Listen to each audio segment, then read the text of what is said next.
पिंजरा पिंजरा रे. नाही, आता मात्र मी तिला माफ करणार नाही. तुम्ही डोक्यात राग घालू नका. अहो, हे वयच असं असतं. आता काही पोरींना त्यांचं तारुण्य नाही जपतायत, त्याला कोण काय करणार.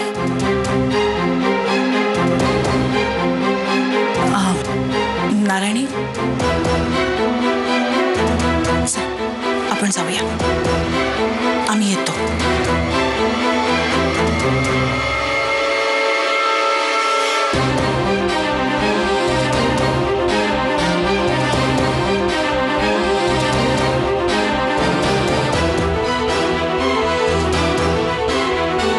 हा गोरख, आत्ताच्या आत्ता माझ्या रूम मध्ये निघून ये ताबडतोब. चल ना पटकन, खूप उशीर झालाय. तिथं तुझा फोन बी लागत नाही आणि आता तिथं काय रामायण चालू असेल काय माहिती. पण मी तुला कुठे थांबवतो. आपल्यातच काही ना काहीतरी विषय निघतोय आणि त्यामुळेच उशीर होतोय ना. कशा पायी थांबलोय आपण. फिर तुला ठावाय का मला 8 वाजता बोलवलं होतं, इथं 11 वाजत आले. तू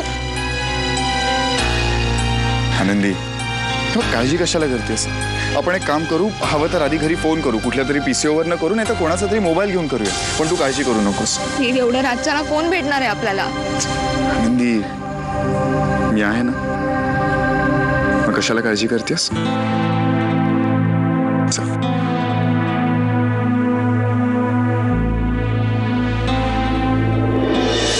घरातल्या दुसऱ्या कोणाकडनं ही चूक झाली असती तर त्याला मी मूर्ख म्हणून माफ केलं असतं, पण तुझ्याकडनं ही चूक होऊ शकते याचंच आश्चर्य वाटतंय.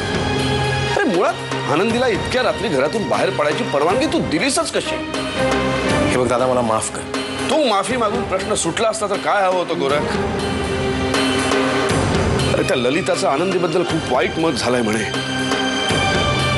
ज्या घरात आनंदीला आयुष्य काढायचं आहे त्या घरातल्या प्रमुख बाईचं जर आनंदीबद्दल हे मत असेल तर कसा संसार करायचा तिने तिथे जाऊन. वर त्या वीरबद्दल काही फार बरं ऐकलेलं नाहीये मी. नारायणीशी खूप वाईट वागलाय तो.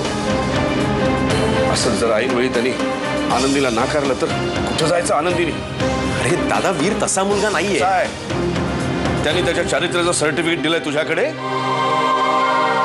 गोरख, वयात आलेली मुलगी एका बापासाठी काय असते हे तुला बाप झाल्याशिवाय नाही करणार रे. हे बघ, गावात शेलारांच्या मुलीकडे कोणाची मान वर करून बघायची हिंमत नाही, पण ते आपल्या समोर आपल्या माघारी कोणाकोणाची तोंड धरणार आहोत आपण. हे बघ दादा, काळजी करू नकोस. मी आत्ता जातो आणि तिला घेऊन येतो. मी आलोच.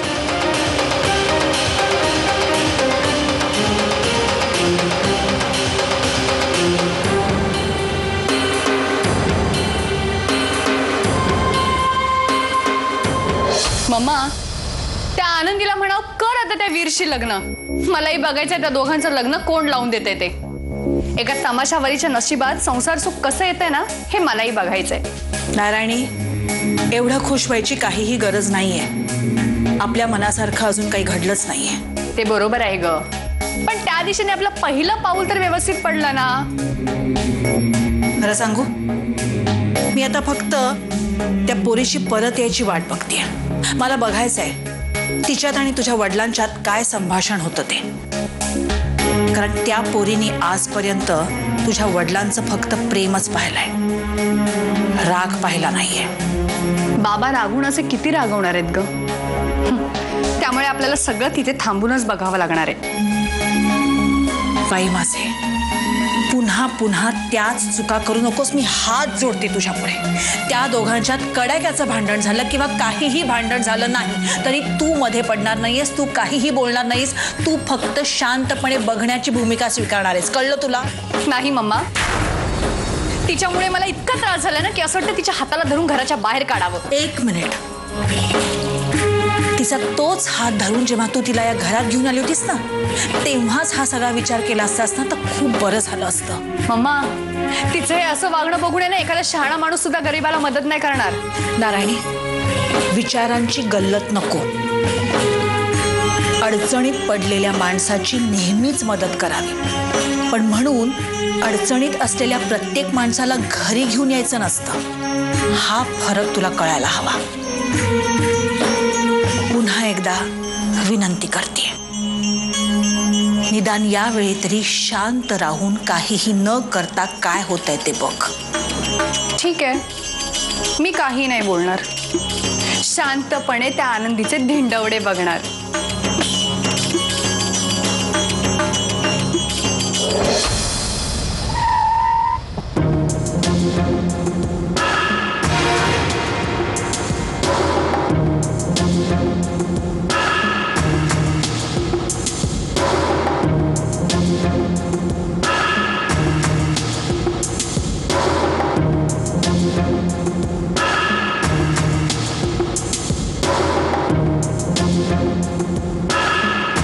काय गजुशे, तुमचे बंधुराजी हिरणला घेऊन गेलं कुठं? मी पण तोच विचार करतोय. फार्म हाऊसवर तर नसेल गेला. गजुशेट बरोबर बोला तुम्ही. आमचं चिरंजीव आमच्या पावलावर पाऊल टाकणार बहुतेक. नाही नाही नाही, 10 वर्षातला मुलगा नाही. हो दाखलं. तुमचं रक्त कधीतरी तुम्हाला दगा देऊ शकतं. तुम्ही दोघांनी मी किती वेळ ठरवलं ना तरी तुम्ही कुठं तरी पालचोरी करणारच. म्हणजे तुम्हाला काय वाटतं, दादा आणि आनंदी फार्म हाऊसवरच असणार. फोन बंद आहे म्हणजे काहीतरी इंटरेस्टिंग चालू असणार. चला जाऊया फार्म हाऊसवर. हे थोडंसं डिस्टर्ब होईल पण इलाज नाही. चला.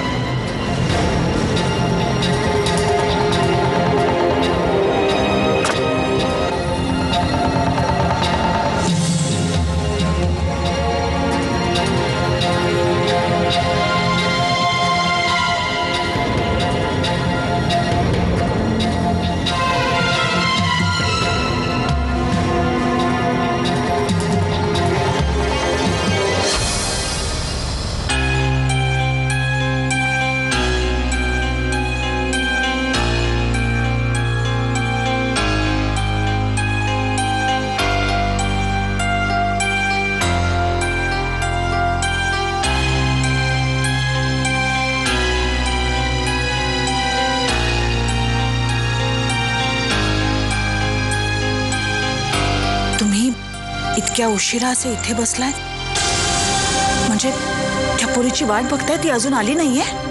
मम्मा, तिला काही झालं तर नसेल ना? तुम्ही तिच्यावर ओरडू नका. अहो काळजीपोटी बोलतेय ती.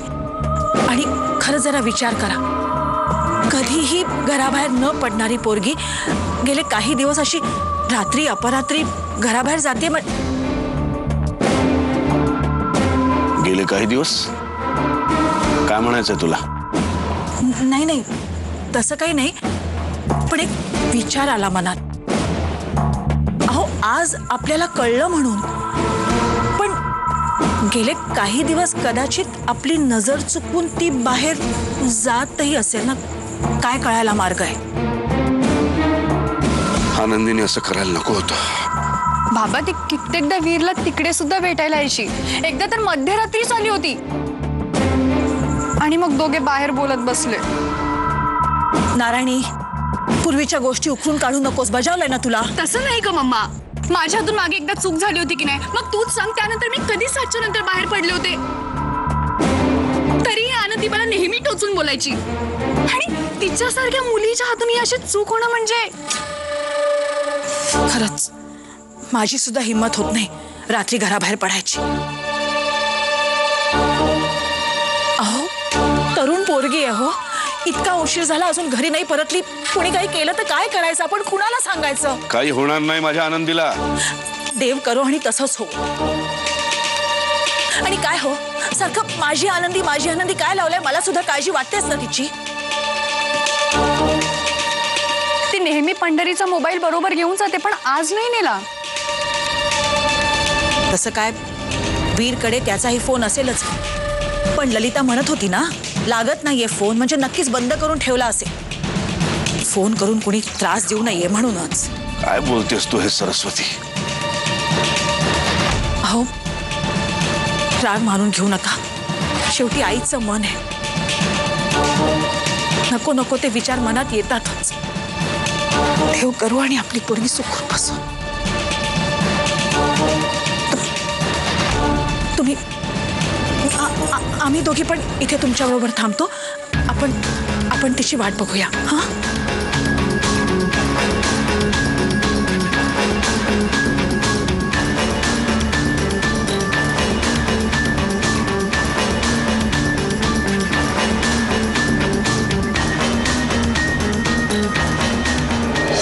एक लग्न न झालेली मुलगी रात्री बेरात्री एका तरुण मुलाबरोबर बाहेर जाते याचा अर्थ काय घ्यायचा? लग्न झालेल्या पुरुषाबरोबर म्हणा बाबा.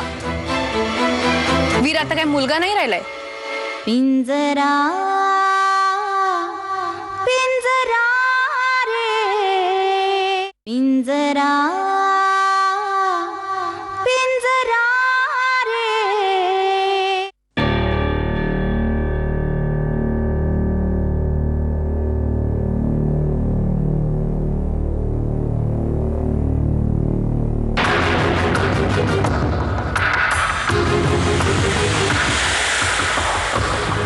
सगळं गाव शोधून झालं. जावं का तात्याच्या फार्म हाऊसवर? नको नको, तिथे जाऊन काय पाहायला मिळेल कोणास ठाऊक. झेपणार नाही ते. आणि त्यांना एम्बॅरस वाटलं. पण आनंदी असं करू शकते?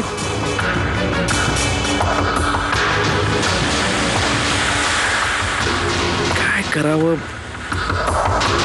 सरळ घरी जावं त्यापेक्षा. कदाचित आनंदी घरी पोहोचली असेल.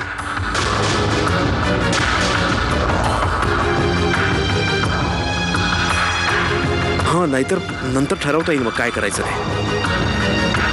घरीच जावं.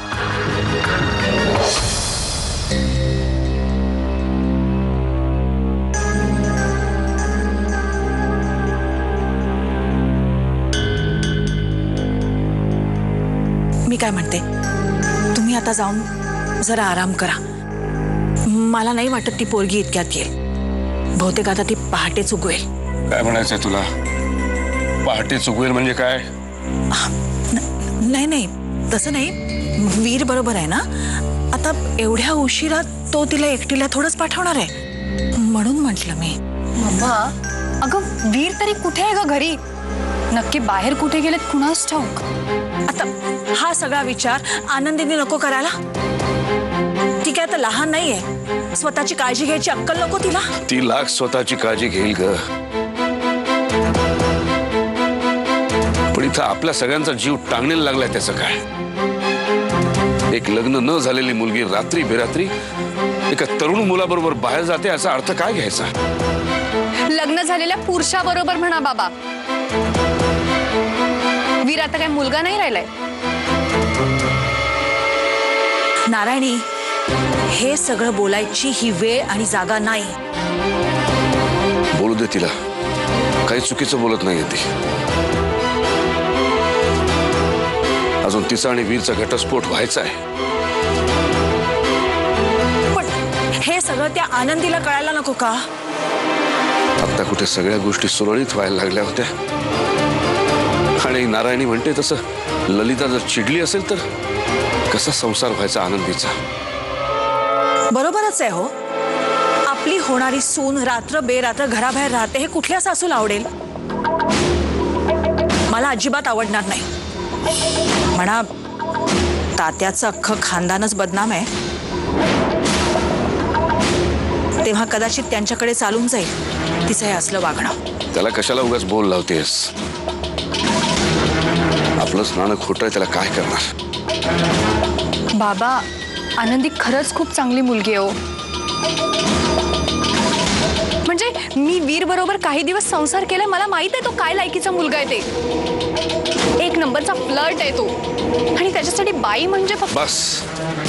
बस झालं तर हे सगळं नाही ऐकवत माझ्याशी. हो, असं काय करताय?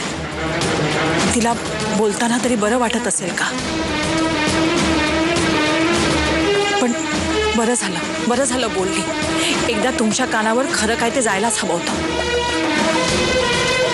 खरं सांगते तुम्हाला, आपल्या नारायणीचं वीरशी लग्न लावलं ना आणि फसलो आपण सगळे.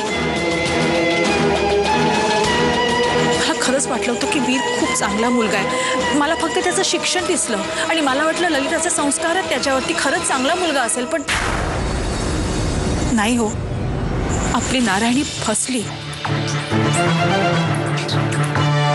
हुबेहूब तात्याचा पोरगा आहे, खरं सांगते तुम्हाला. बाबा, आनंदीसारखी साधी मुलगी आता त्याच्या तावडीत सापडली आहे, तो नक्कीच तिचा फायदा घेणार. कदाचित एव्हाना घेतलाही असेल.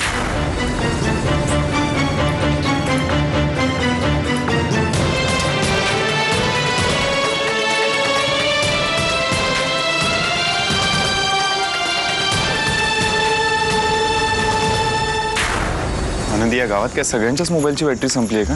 कोणीच मोबाईलवाला सापडत नाहीये. मला नाही वाटत आता आपल्याला कोणीतरी भेटेल. तू लवकरात लवकर घरी चल ना, मला तर खूप काळजी वाटायला लागली.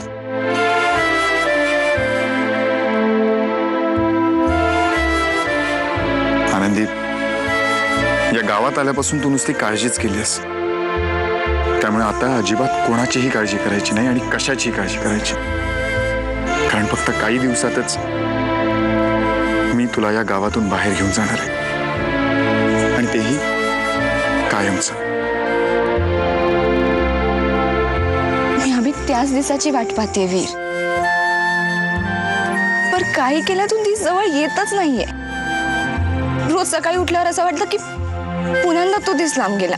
आनंदी, मी ना त्या दिवसाला पण आता कोर्टात खेचणार आहे आणि विचारणार आहे त्याला, का अंत बघतोयस या दोन जीवांचा?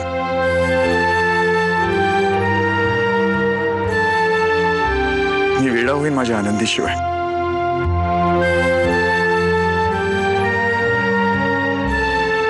नागनाथ काकांची साक्ष आपल्यासाठी खूप महत्वाची असणार आहे, एवढं लक्षात ठेव.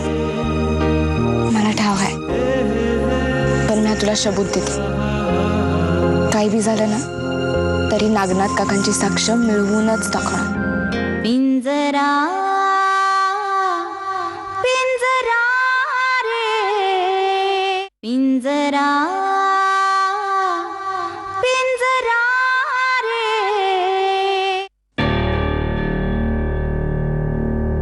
बघितलंस, आपण पुन्हा गप्पा मारायला लागलो. मला ना एक कळत नाही, तुझा आवाज ऐकल्यावर आणि तुझ्या नजरेत बघितल्यावर ना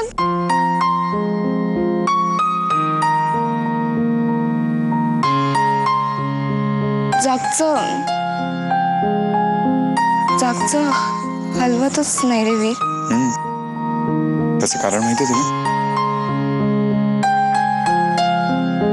कारण तू ज्याच्या प्रेमात पडलीस ना आनंदी, तो तुला त्याची करणारच. हे तुझ्या डोळ्यांनाही माहिती आणि तुझ्या कानांनाही. म्हणूनच माझा आवाज ऐकला ना की ते जागच्या जागी थांबतात. आत्ता थांबलेत तसेच. कसे हलतील वीर? कारण माझ्या डोळ्यांनी तुझा चेहरा आणि माझ्या कानांनी तुझा आवाज 7 जन्म ऐकत आले. कशापायी होत असेल रे वीर? मला तुझ्या नजरेत नजर घातली ना की ना येळेचं भान राहत ना काळाचं.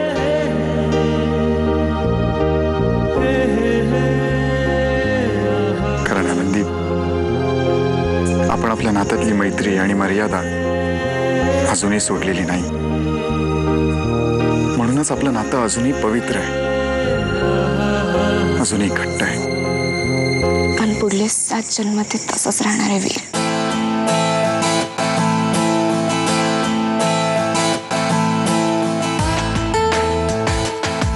अरे देवा, आता नाही बघणार तुझ्याकडे. वीर, तू लवकरात लवकर चल, आपल्याला खूप उशीर झाला. आनंदी,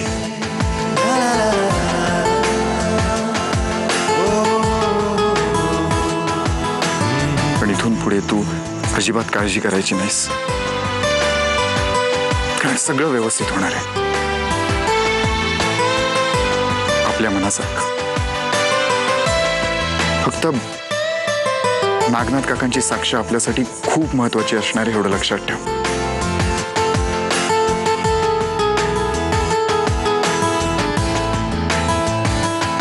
मला ठाव आहे, पण शबूत देते. काही बी झालं ना तरी नागनाथ काकांची साक्ष मिळवूनच दाखवणार.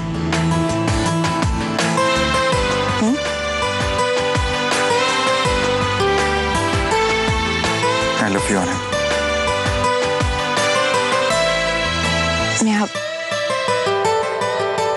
मी ठू झालं. आता चल वीर, नाही तर गोरख काका खूप ओरडणार आहेत माझ्यावर. चल.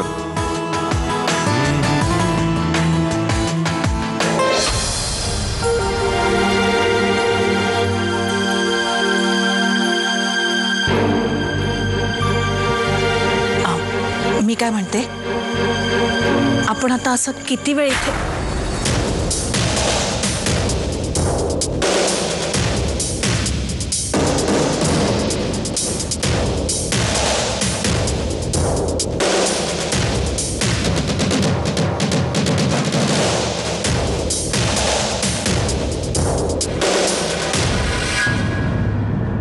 पिंजरा